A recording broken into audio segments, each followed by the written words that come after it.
Previously on Junk Drawer Mom. We That had was my all logic. day to talk about this, and now it's like your boy is tired. My emotional bandwidth has greatly shrunk, and I really don't really be caring like that. You know what I'm saying? So I'm like, hey, look, you on your own with these emotions and feelings you got going on. So now I would say that struggle with the newlywed season, right? That was huge. Another thing we missed. Maybe we'll talk about this in this part. But from that struggle season that we dealt with, man, I want to encourage you, and I'm just gonna keep it 100 with you. If you're not tending to your marriage relationship, someone else is. Mm-hmm.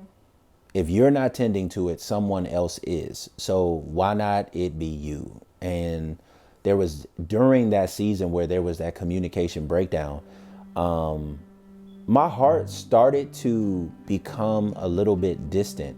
I think there was a lot of factors that played into this with my heart becoming a little bit distant towards her.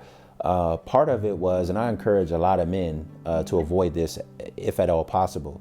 But if you work shift work, like you're working a lot of nights, or especially if you're working nights, and you know, you're just kind of ships passing in the night, you're not really connecting with your wife, you're not having that intimate time, intimate conversations, you're not even being intimate sexually.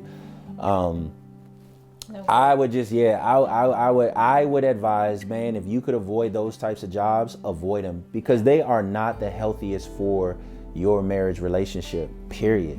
But that was my situation. I had a new job. I went to nights. We weren't necessarily communicating the greatest. I didn't feel like we were the greatest friends. And so like I would have loved to hang out with my homeboys rather than hanging out with her. Now it's different. Like I love kicking it with my wife, but in that season it wasn't that way. And so just kind of working, going through the routine, and we were just kind of ships passing through the night. Man, there was just a lady that took interest in me. She took interest in at least I thought, you know, who I was, but really it was just all about her wanting to get her needs met. And so I entertained this via text, Facebook, you know, we were kind of going back and forth, just communicating that way. And then right when it started turning into like, hey, I want to see you, or I want to meet you, I knew like I was in trouble. I knew I was in trouble. Yeah. And this is a huge point that I want to make to every marriage couple is when you're faced with that moment and you know you're weak, you better have somebody in your life that's strong for you. And what I did was I went to my homeboy, Shun, aka Olu, Oladipo, Ogunsolade. It's my Nigerian brother. I know I put his whole name out there. My bad. He really got like 7 names. No offense to my Nigerian fan, but y'all know y'all have like 7 names. But anyway, that's a whole nother thing. We love y'all. So, but I went to Shun and I said, bro, just put it out there. Everything that was going on. And he like pressed me out, man, and he made me put an end to it. He held me accountable to the 10th degree. And even when I was still trying to fight or justify why it wasn't as bad as, you know, it was, man, he put the press on me, and he was strong for me while I was weak. And by the grace of God, I was able to put an end to that relationship, that inappropriate relationship, before it led to adultery. But I still caution a lot of my brothers out there who are married. And I say, man, you have to be paying attention to your marriage before somebody else does. Yeah. And, you know, interestingly enough, at the same time, there was an individual that had started to pursue me. And so it's the same thing. Like, you know, and that was after I came clean and told her what was going on. Mm-hmm. Yeah. No. Yeah. Or man, unless she telling me now something that she ain't tell me. Huh? No. So what happened was. Now. So what happened was. What's wrong with you? What happened was, he was working nights. I'm working during the day, so we like hardly ever see each other. And I remember sitting down and telling you, like, there was somebody that I used to work for the help desk, at a help desk for the insurance company, like IT stuff.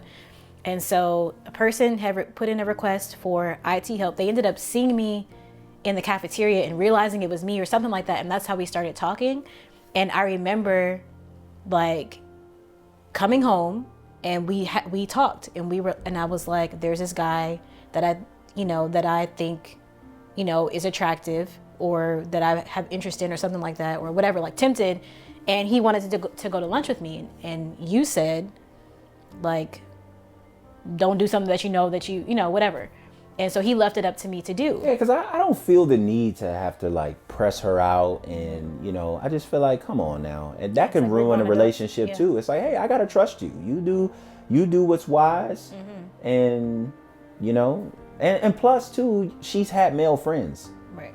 So I've learned to realize that, like, okay, she has male friends. I don't need to be all insecure about it. But there were times where I did feel insecure too, but go ahead. I think it was, we had gone to lunch first and then I came home and I told you.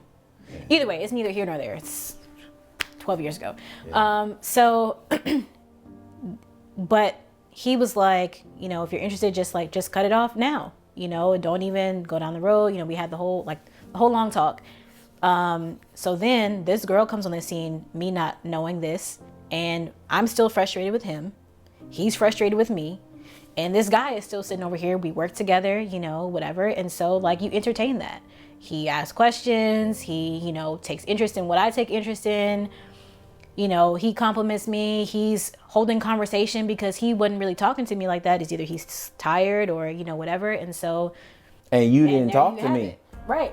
Yeah. No, don't brush past that fast. No. I was frustrated because I felt like I want to talk to my wife, but I would feel like she clammed up with me. But when she got around other guys, she like even a close friend of ours, a family friend that I trust, with my life. I just would watch their interactions and I'm like, man, you real bubbly and talkative. But when you come home, I'm like, so man, that was an obstacle for us to deal with. Yeah. But I mean, that all goes back to like the lack of trust. Yeah. I didn't trust him with myself. I wasn't being fully me because I didn't trust that he would handle me properly. Like I just couldn't be vulnerable with him. And that was something that I had to overcome. So anyway, long story short, I knew that it was a problem because I actually went so far as to start hanging out with this guy outside of, work. And this boy hurt. And so, it was to the point where people at work were like, y'all a little too friendly, what y'all? And so like, okay, I'm like, okay, I know I'm in trouble now, and so I reached out to a very close friend, one of my sisters, and she was like, we taking care of it. Same thing, with him, having that accountability partner to say like, no, we are going to deal with this. We stood with you at the altar as your accountability partners. We're dealing with this now. Yeah. So whenever I had the temptation to go and do whatever, she's like, come to my house, come talk with me. Let's go do this. Let's go do that, whatever. When I felt lonely, all those things. And, having my friend to have that, trust factor. And then I finally worked up the confidence to talk to him about it, and I felt horrible because we had this conversation months prior and it wasn't dealt with. So now I thought it was dealt with. He thought it was dealt with. So now like you got me who's dealing with all this shame and, all this stuff. And you got me dealing with these murderous thoughts.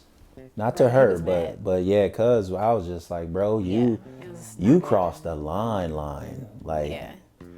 Oh, it just felt like my manhood got tampered with, man. And I was like, I think I gotta hurt the dude. And I was driving to work one day, and I'll never forget. I was driving to work, and I'm crazy, y'all. I really am. I'm saved, pastor of One Shot Church, amen. Where you can believe, belong, and become. But I'm still on a journey of growing and trusting and being refined by Jesus. But I just remember I was thinking like, yo, where I come from, that's something that demands retaliation. Like you can't let that slide. And I was thinking about like, yo, how am I going to hurt him? I can do it this way. I can do it that way. And I just remember God just spoke to me and said, she know I ain't playing. And God spoke to me and said, pray for him. And I said, hell no. Just like that, driving. Thank God for his patience with your boy. But I remember I said, man, hell no. There's no way I'm praying for dude. No way. Dude needs to go to you know where. And man, it's just like God would not let me go. And I literally pulled into work, prayed for this guy. He had a wife. We didn't mention that. He had a wife and he had 2 stepkids, I think, or 3 whatever. He had stepchildren. And but man, I prayed for him. I prayed for his wife. I prayed for the kids. And it was like, man, my heart just kind of melted. And all that anger and hostility and rage that I felt towards him, not really towards her. I was more so disappointed.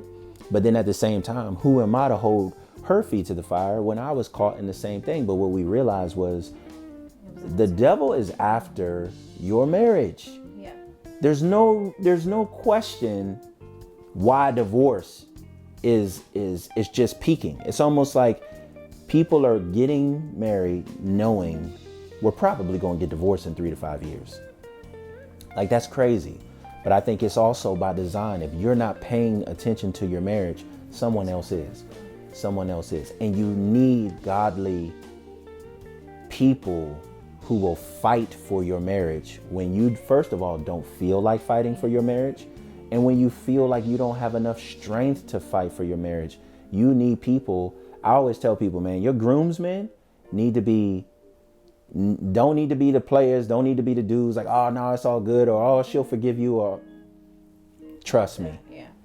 Scratch that. You need people that will actually, like my friend Shun would fight me, literally would fight me before he let me destroy my marriage. Yeah. That's what he told you, didn't he? Yeah, he said and I was like, bro, first of all, I will square up. But no, I just knew, like, and a part of me was like, man, that is a homie right there. That is a brother. Somebody who's willing to fight for the most important thing to me. And in the moment, I'm so intoxicated with the lust of my flesh, with frustration, with anger, with pride. I can't even see it. You know, you need people to see what you can't see, the blind spots that you have. Yeah. And I think, that's when things took a turn, because right then, because you didn't talk to me for like 3 days after I told you. Maybe 2. It was like 2 or 3 days. I was hurt, yeah, man. I cried, man. I remember we went and played basketball. It was a Tuesday night. I went and hooped, and I was standing outside with Shun, and I just remember breaking down crying like a baby. And I was like, what's wrong with me? I'm a thug, bro. I shouldn't be crying. But I was hurt. Yeah. But at the same time, this is why, and we're going to get to this at some point, at the center of our marriage is the gracious and merciful, loving person of Christ. Mm-hmm. So I could feel the mercy that he extended me. I could feel the grace he extended me.